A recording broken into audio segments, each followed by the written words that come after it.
That day we suffered loss we could not fathom and witnessed heroism we will never forget. Today and always, Americans are united in grief for those who lost their lives and for their families, and gratitude for the heroes of the day. May their memories always be a blessing. We had the sense to know there was something more important than politics. We stood together, united, proud to be Americans. We flew the American flag in homes across the country to honor the first responders who lost their lives and to celebrate the undying American values that a cowardly act of terrorism could not extinguish. When routine flights became deadly weapons, ordinary passengers used their final moments to save more innocent lives, and quite likely, this Capitol.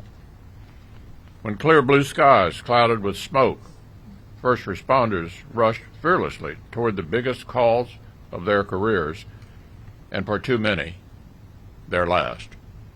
As families grieved and cities mourned, citizen volunteers piled up prayers, donations, and patriotism into mountains of goodwill, even higher than the piles of rubble.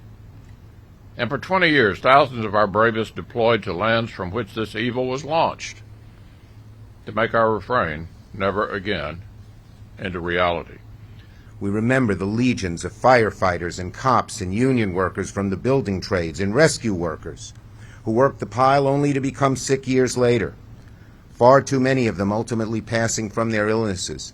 More have died of those illnesses, unfortunately, than those who died at the towers.